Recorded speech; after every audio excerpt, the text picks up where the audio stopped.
Hello friends, नमस्कार। स्वागत है आपका हमारे यूट्यूब चैनल स्टूडेंट टुडे में। तो फ्रेंड्स, हम जो बिहार में शिक्षक वैकेंसी आई है उसकी तैयारी कर रहे हैं। तो ये कक्षा 8 के जो संपूर्ण इतिहास के महत्वपूर्ण क्वेश्चन होने वाले हैं इस वीडियो में हम कवर कर रहे हैं, जो कि कक्षा 8 का है।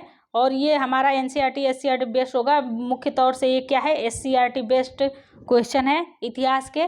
तो उम्मीद करते हैं हमारी वीडियो पसंद आई होगी। इससे पहले अगर आप हमारे चैनल पर नए हैं तो सब्सक्राइब कर बेल आइकन का दबाइएगा, क्योंकि हमारी यही कोशिश है कि आपकी एक जॉब पक्की हो जाए, एक सीट आपका हो उसमें। तो फ्रेंड्स, मेरे हैंड राइटिंग पे मत जाइएगा, मेरी हैंड राइटिंग उतनी अच्छी नहीं है, लेकिन मैंने बहुत मेहनत से आप लोगों के लिए ये नोट्स तैयार किया है। तो मेरी आवाज़ों को ध्यान से सुनिएगा और हो सके तो नोट्स बना लीजिएगा आप भी, क्योंकि बहुत मेहनत से हमने इस नोट्स को तैयार किया है एससीईआरटी बुक से। तो चलिए स्टार्ट करते हैं। उम्मीद करेंगे वीडियो पसंद आएगी और वीडियो को ज़्यादा से ज़्यादा लाइक एंड शेयर कीजिएगा, ताकि हमारा भी मनोबल बढ़े। ऐसे ही वीडियो हम आपके लिए हर रोज़ हर सब्जेक्ट से लाएं, ठीक है। तो चलिए स्टार्ट करते हैं। देखिए, पहला पॉइंट क्या है, कह रहा है आधुनिक युग को जन्म देने वाले अनेक परिवर्तनों की शुरुआत सबसे पहले कहाँ हुई थी, तो यूरोप में हुई थी। जो आधुनिक युग में जन्म हुआ था, जैसे अनेक परिवर्तन आए थे आधुनिक युग में, तो उसकी शुरुआत सबसे पहले कहाँ हुई थी, यूरोप में हुई थी, याद रखिएगा, ठीक है। 15वीं शताब्दी में इटली में एक नया आंदोलन आरंभ हुआ था, जिसे पुनर्जागरण कहा जाता है।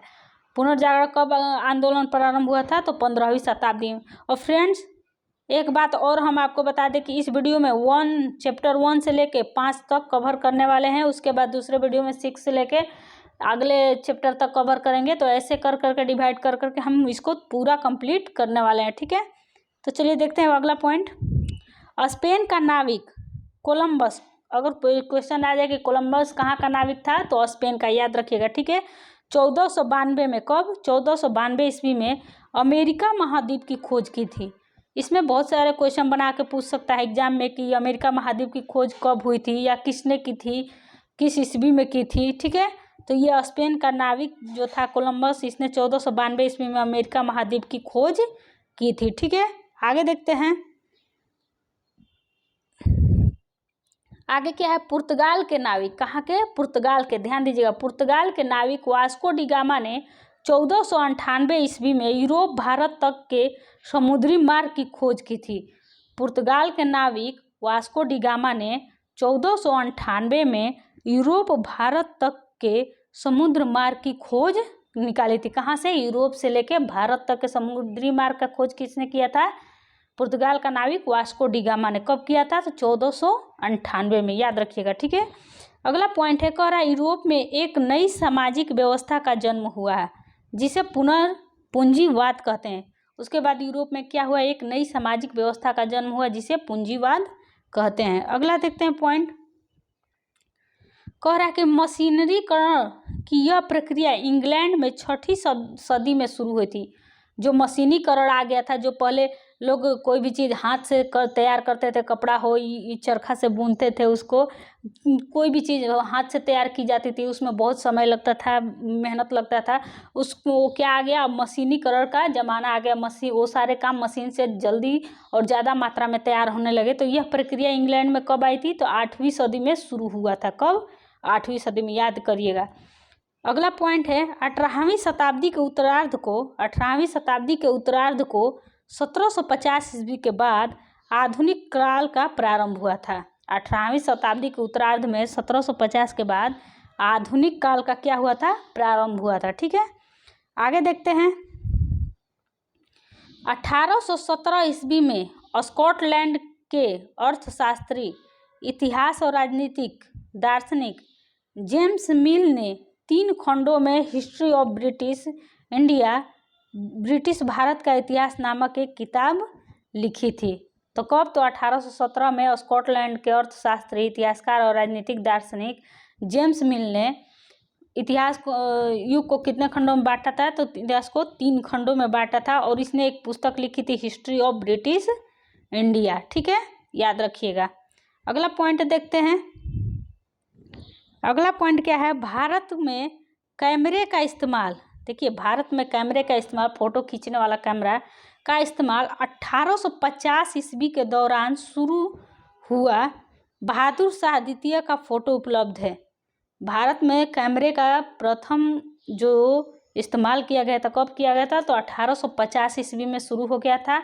और बहादुर शाह द्वितीय का एक फोटो भी उस टाइम का उपलब्ध है। ठीक है, अगला पॉइंट देखते हैं। 1912 ईस्वी में बिहार एवं उड़ीसा को अलग कर एक नए प्रांत को दर्जा मिला था। 1912 में क्या हुआ था? बिहार को उड़ीसा से अलग करके एक नया प्रांत के रूप में उसे दर्जा प्राप्त हुआ था। ठीक है, अगला पॉइंट देखते हैं। 15 नवंबर 2000 को बिहार से झारखंड को अलग कर दिया गया था। 15 नवंबर 2000 को बिहार से क्या किया था? झारखंड को अलग कर दिया गया था। ठीक है फ्रेंड्स, उम्मीद करते हैं आप लोग को राइटिंग भले समझ में ना आए, लेकिन मेरी आवाज़ के थ्रू आप लोग चाहे तो इसे नोट्स बना सकते हैं। इसीलिए हम हर टॉप पॉइंट को 2 बार रिपीट कर रहे हैं। ठीक है, तो आप अपने तरीके से हैंड नोट्स बना लीजिएगा। चलिए आगे देखते हैं। अगला पॉइंट है, कह रहा है 31 दिसंबर 1600 को इंग्लैंड के कुछ व्यापारियों ने लंदन में ईस्ट इंडिया कंपनी की स्थापना की। ईस्ट इंडिया कंपनी की स्थापना कब हुई थी? तो 31 दिसंबर 1600 को इंग्लैंड के व्यापारी, कहाँ के? इंग्लैंड के कुछ व्यापारियों ने लंदन में ईस्ट इंडिया कंपनी की स्थापना की थी। याद रखिएगा इस पॉइंट को। ठीक है, अगला पॉइंट है, कह रहा है इंग्लैंड ईस्ट इंडिया कंपनी ने भारत में सूरत, मछलीपट्टनम, हुगली, पटना, कासिम बाजार पर फैक्ट्री स्थापना की थी। ठीक है, अगला पॉइंट देखते हैं। बंगाल के दीवान मुर्शिद कुली खां ने अपने को एक स्वतंत्र शासक घोषित कर लिया था। बंगाल के जो दीवान था मुर्शिद कुली खां, कौन? उसने अपने आप को एक क्या किया था? स्वतंत्र शासक घोषित कर लिया। अगर क्वेश्चन आ जाए कि अपने आप को स्वतंत्र शासक घोषित करने वाला कौन सा था बंगाल का नवाब, तो वो मुर्शिद कुली खां था। याद रखिएगा। ठीक है, अगला पॉइंट देखते हैं। इसके बाद 1740 में बंगाल का नवाब अलीवर्दी खां बना और इसके बाद इसका नाती सिराजू दौला नवाब बना। देखिए, पहले तो मुर्शिद कुली खां बना, उसके बाद 1740 में कौन बना? तो अलीवर्दी खां बना। इसके बाद उसका नाती सिराजू दौला वहाँ का नवाब बना। कहाँ का? तो बंगाल का। याद रखिएगा। ठीक है, अगला पॉइंट देखते हैं। कंपनी ने मुगल सम्राट फर्रुखसियर ने से 1717 ईस्वी में एक शाही फरमान प्राप्त किया। इसके अनुसार कंपनी को 3000 रुपये प्रति वार्षिक कर के बदले बिना कोई अन्य कर बंगाल में व्यापार कर सकता था।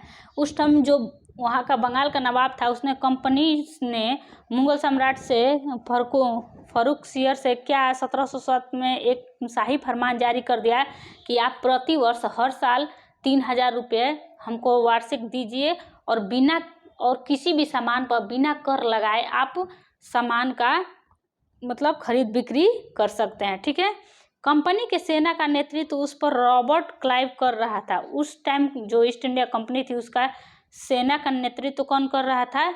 तो रॉबर्ट क्लाइव कर रहा था। याद रखिएगा, कौन? Robert Clive. अगला पॉइंट देखते हैं।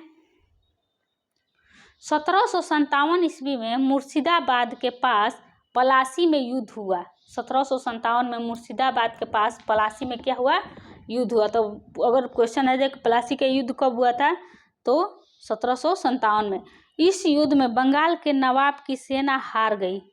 इस युद्ध में जो बंगाल के नवाब थे उसकी सेना क्या हो गई? हार गई। सिराजू दौला मारा गया। सिराजू दौला क्या हो गया? उसकी हत्या कर दी, मतलब सही मारा गया। मीर जाफर को बंगाल का नवाब बना दिया। उसके बाद मीर जाफर को क्या किया गया? सिराजू दौला के बाद बंगाल का नवाब कौन बना?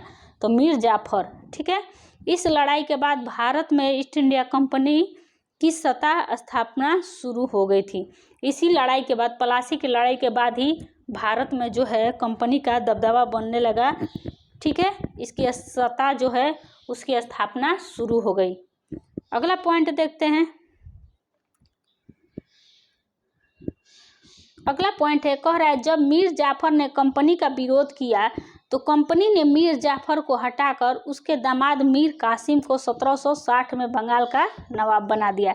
जो पहले फरमान जारी हुआ था कि 3000 रुपये दो और उसके प्रति बिना कोई कर के आप सामान की खरीद बिक्री कर सकते हैं, तो उससे क्या हुआ कि बंगाल की स्थिति दिन पर दिन दयनीय होने लगी, जिससे मीर जाफर ने क्या किया, कंपनी का विरोध किया कि नहीं, अब इस शाही फरमान को रद्द किया जाए, अब कर लगेगा।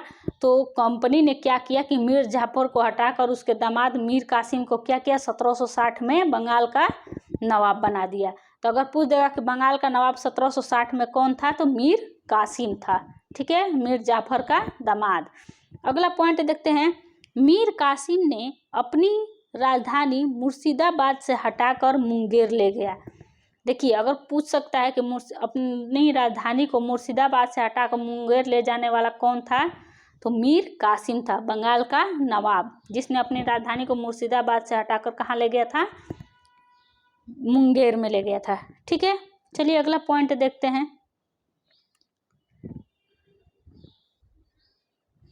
अगला पॉइंट है, कर्नाटक में हैदर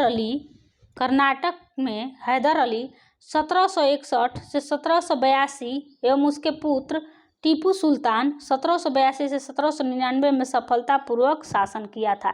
देखिए, कर्नाटक में हैदर अली का शासनकाल कब से कब तक रहा, तो 1761 से 1782 एवं उसके पुत्र टीपू सुल्तान का तो 1782 से 1799 तक उन्होंने क्या किया, शासन किया। कहाँ, तो कर्नाटक में।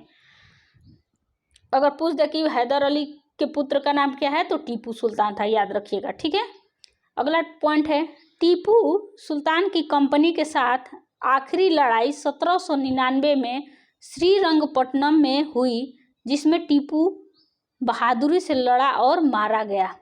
टीपू सुल्तान का जो है कंपनी के साथ, ईस्ट इंडिया कंपनी के साथ आखिरी जो लड़ाई हुई थी, कब हुई थी, तो 1799 में। कहाँ हुई थी, तो श्रीरंगपट्टनम में हुई थी, जिसमें बहुत बहादुरी से वो लड़ा, लेकिन अंततः वो मारा गया। ठीक है, अगला पॉइंट देखते हैं।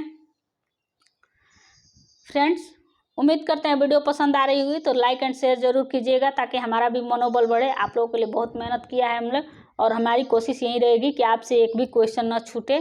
ठीक है, नेक्स्ट क्वेश्चन टॉपिक है, पॉइंट है, टीपू सुल्तान को शेर ए मैसूर कहा जाने लगा था। जब उसने ये लड़ाई लड़ी और मारा गया, तो उस टाइम टीपू सुल्तान को क्या कहा गया, शेर ए मैसूर कहा जाने लगा था।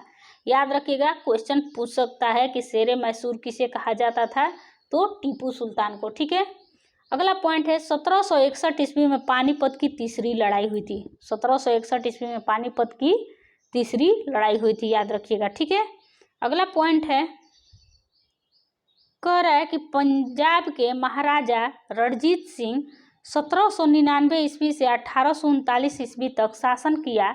इसके मृत्यु के बाद 1849 में कंपनी ने पंजाब पर नियंत्रण कर लिया। तो देखिए, पंजाब का जो महाराजा था रणजीत सिंह, उसने 1799 से 1839 तक क्या किया था, शासन किया था। जब वो मर गया, तो पंजाब पे किसका आधिपत्य हो गया, तो कंपनी का आधिपत्य हो गया, ईस्ट इंडिया कंपनी का। ठीक है, अगला पॉइंट है, 1600 से 1856 ईस्वी तक संपूर्ण भारत पर कंपनी का नियंत्रण हो गया था। देखिए, 1600 जब ईस्ट इंडिया कंपनी यहाँ आई थी, 31 दिसंबर 1600 को, उससे लेकर और 1856 तक संपूर्ण भारत में, पूरे भारत में ईस्ट इंडिया कंपनी का नियंत्रण हो गया था। मतलब हर जगह इनका ही शासन चलने लगा था। ठीक है फ्रेंड्स, हमने 2 चैप्टर समाप्त कर दिए, ये हमारा तीसरा चैप्टर शुरू हो गया। ठीक है, तो चलिए देखते हैं तीसरा चैप्टर। तीसरा चैप्टर का पॉइंट है, कह रहा है, बिहार में अंग्रेजों के समय अस्थाई बंदोबस्त भूमि व्यवस्था अपनाई गई थी। बिहार में जो है, जब अंग्रेज थे उस समय क्या हुआ था, तो अस्थाई बंदोबस्त की व्यवस्था अपनाई गई थी। इसमें जमींदारों द्वारा किसानों से वसूल गए लगान का 9/10 भाग तय किया गया था। अस्थाई बंदोबस्त में क्या किया गया था कि जमींदारों द्वारा किसानों से वसूले गए लागत का कितना, तो 9/10 भाग तय किया गया था, याद रखिएगा। ठीक है, अगला पॉइंट है, माना अगर किसान की उपज 100 है, 9/10 का मतलब समझिए, माना किसान की उपज अगर 100 है, तो अस्थाई बंदोबस्त के अनुसार अंग्रेजी सरकार को उसमें 45% हिस्सा था। किसका, अंग्रेजी सरकार का। 100 में से 45% हिस्सा किसका हो जाता था, अंग्रेजी सरकार का। और जमींदार अपने लिए 15% उछलते थे। उसके ऊपर से भी जो जमींदार लोग थे वहाँ के 15% उपज का खुद के लिए क्या करते थे, वसूली करते थे, किससे, किसानों से। और शेष का जो 40% बच जाता था वो किसानों के पास बचता था। सोचिए 100% की खेती में मात्र 40% किसानों के पास रहता था, बाकी 60% वो कर के रूप में देना पड़ता था। ठीक है, अगला पॉइंट देखते हैं। अगला पॉइंट है रिकार्डो के अनुसार उसकी पुस्तक का नाम प्रिंसिपल ऑफ पॉलिटिकल इकोनॉमी, जो सन 1821 में प्रकाशित हुई थी। प्रिंसिपल ऑफ पॉलिटिकल इकोनॉमी जो सन 1821 में प्रकाशित हुई थी वो किसका था, तो रिकार्डो का। किसने लिखा था, रिकार्डो ने। ठीक है, अगला पॉइंट देखते हैं। अब देखिए रैयतवाड़ी व्यवस्था क्या थी। इसमें दक्षिण और पश्चिम भारत में शुरू की गई थी। ये कहाँ शुरू हुई थी, तो दक्षिण पश्चिम भारत में शुरू हुई थी। इसके अनुसार किसानों से लगान सीधे कंपनी लेता था। अब अस्थाई बंदोबस्त व्यवस्था हट गई, उसके बाद रैयतवाड़ी व्यवस्था आई। तो उसके बाद अब किसानों से सीधे लगान कौन लेता था, तो अंग्रेजी कंपनी लेती थी। अब जमींदारों का बीच में से बिचौलिया हट गया था। ठीक है, लेती थी, न कि जमींदार नहीं लेते थे। इसमें खेती का खर्च काट कर जितना बचता था, खेती करने में जितनी भी लागत होती थी उसको खर्च को काट कर उसमें 50% लगान दिया जाता था। जितना भी खर्च काट के बचता था उससे उसका आधा मतलब 50% क्या किया जाता था, लगान दिया जाता था। इस व्यवस्था में किसानों को जमीन का मालिक माना गया था। रैयतवाड़ी व्यवस्था में किसानों को क्या माना गया, तो उसके जमीन का मालिक माना गया था। ठीक है, रैयत और अस्थाई बंदोबस्त में ऐसा कुछ नहीं था, किसान खुद के मालिक भी नहीं थे अपने जमीन का। ठीक है, अगला देखते हैं। अगला क्या है, महालवारी व्यवस्था। क्या है, महालवारी व्यवस्था। पंजाब, दिल्ली एवं पश्चिमी उत्तर प्रदेश के क्षेत्रों में जब अंग्रेजों का कब्जा हुआ, वहां लगान वसूलने के लिए सीधा किसानों की जगह गांव या काफी बड़े जमीन मालिक या परिवारों, जिसे महाल कहा जाता था, कर वसूलते थे। देखिए महालवारी व्यवस्था में क्या होता था कि मतलब सीधे किसानों से कर नहीं वसूलते थे, वहाँ के जो बड़े जमींदार थे, जमीन के मालिक थे, जिसे क्या कहा जाता था, महाल कहा जाता था, वो अब कर वसूलते थे। ठीक है, नेक्स्ट पॉइंट देखते हैं। 1857 का दक्कन विद्रोह। महाराष्ट्र के पुणे और अहमदाबाद जिला में 1875 में किसानों के गुस्से ने बड़े पैमाने पर उपद्रव भड़काया। इन क्षेत्रों में रैयतवाड़ी व्यवस्था प्रणाली लागू हुई थी। वहाँ रैयतवाड़ी व्यवस्था प्रणाली लागू हुई थी, जिससे किसानों के अंदर बहुत ही गुस्सा भर गया और उन्होंने 1875 में दक्कन का विद्रोह शुरू कर दिया था। ठीक है, अब चलिए 4 चैप्टर पढ़ते हैं, देखते हैं इसके टॉपिक को। सन 1850 के बाद भारत में अंग्रेजों ने रेलवे की शुरुआत की थी। रेलवे की शुरुआत कब हुई थी, तो सर 1850 के बाद भारत में अंग्रेजों ने क्या किया था, रेल लाइन बिछाना का काम शुरू किया था। तेजी से समाप्त होते जंगल की समस्या हल करने के लिए अंग्रेज सरकार ने सन 1864 में वन विभाग की स्थापना की। जब रेल लाइन बिछने लगे तो उसमें लकड़ियों की जरूरत पड़ने लगी। बहुत सारे वृक्ष क्या होने लगे, काटे जाने लगे, जिससे क्या होने लगा, वन बहुत तेजी से समाप्त होने लगा।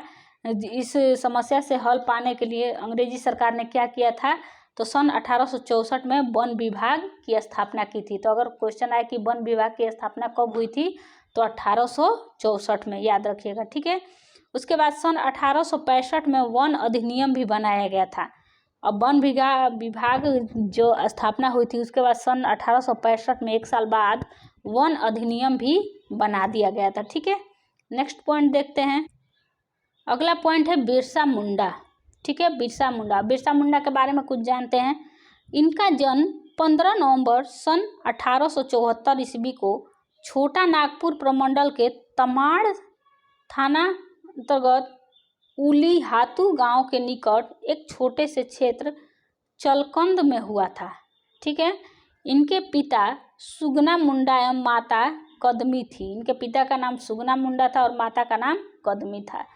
ठीक है, 1895 ईस्वी में बिरसा को उसके कुल देवता सिंह बोगा के धर्म की प्रेरणा मिली और मुंडा ने अपने आप को भगवान का अवतार घोषित कर दिया था। कब? तो 1895 में। ठीक है, लोग बिरसा मुंडा को पैगंबर मानते थे, मतलब भगवान के यहाँ से संदेश लाने वाले को, भेजने वाले को, ठीक है, पैगंबर मानने लगे।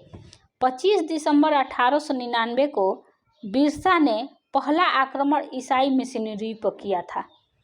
पहला आक्रमण बिरसा मुंडा ने कहाँ किया था? तो कब किया था? तो 25 दिसंबर 1899 को बिरसा मुंडा ने ईसाई मिशनरियों पर पहला आक्रमण किया था, याद रखिएगा। ठीक है, अगला पॉइंट है 2 जून 1900 ईस्वी को हैजा की बीमारी से बिरसा मुंडा की रांची जेल में मृत्यु हो गई थी। 2 जून 1900 को हैजा की बीमारी से बिरसा मुंडा की क्या हो गई? रांची जेल में ही मृत्यु हो गई थी। ठीक है, अगला पॉइंट देखते हैं। जादो नांग नामक एक रांगमेई जनजाति नेता के नेतृत्व सन 1920 में जनजातीय लोगों के विद्रोह का झंडा खड़ा किया था। कौन? तो जादो नांग नामक एक रंगमेई जाति। इस आंदोलन की खास बात यह कि इनका आंदोलन आगे चलकर गांधी जी द्वारा चलाए गए सविनय अवज्ञा आंदोलन के साथ जुड़ गया था। ठीक है, अगला पॉइंट देखते हैं। 1 दिसंबर 1963 को अलग नागालैंड राज्य की स्थापना हुई थी। नागालैंड राज्य की स्थापना कब हुई थी? तो 1 दिसंबर 1963 को, याद रखिएगा। फ्रेंड्स, अब हम लोग 5 चैप्टर पढ़ेंगे। 4 चैप्टर समाप्त हो गए हम लोग के। 5 चैप्टर देखते हैं। 5 चैप्टर का पॉइंट कह रहे कि 1855 ईस्वी में बंगाल के रिसरा में पहली जूट मिल स्थापित की गई थी। पहली जूट मिल कब स्थापित की गई थी? तो बंगाल के रिसरा में। कब? तो 1855 को, डेट याद रखिएगा। ठीक है, 906 में कोयला खान उद्योग की शुरुआत हुई थी।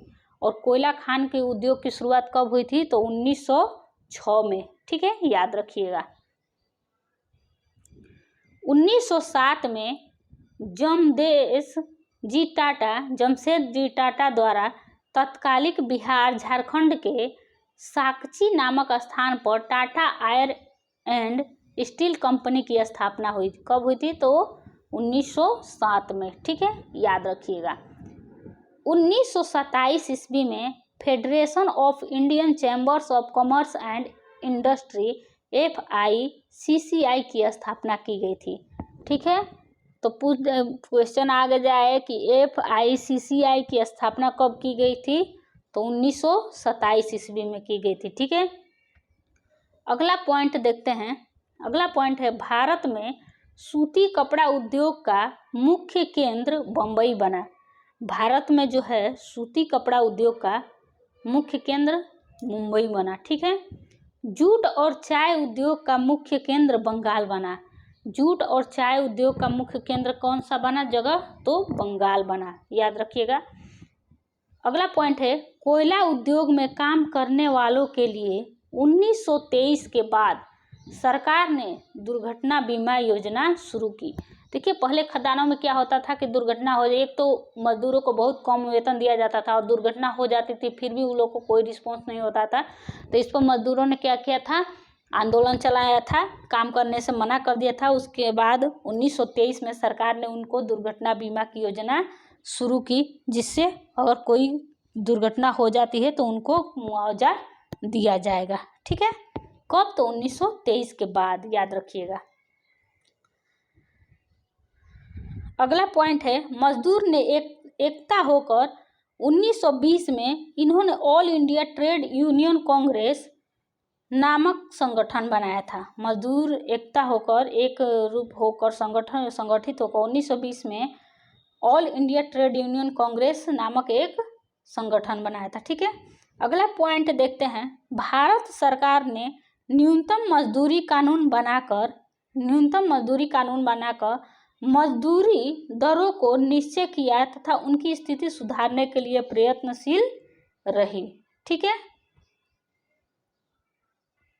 तो फ्रेंड्स, हमने 1 से लेके 5 क्लास तक इसमें क्वेश्चन देखे हैं। अब इससे आगे 6 से लेके आगे के कुछ चैप्टर ऐड करेंगे तो हम लोग क्वेश्चन बनाएंगे। तो उम्मीद करते हैं ये वीडियो पसंद आई होगी। अगर आप हमारे चैनल पर नए हैं तो सब्सक्राइब कर बेल आइकन को दबाइएगा, क्योंकि जब तक आपकी नौकरी नहीं लग जाती तब तक हम ऐसे ही आपके लिए मेहनत करेंगे और आप भी हमारे लिए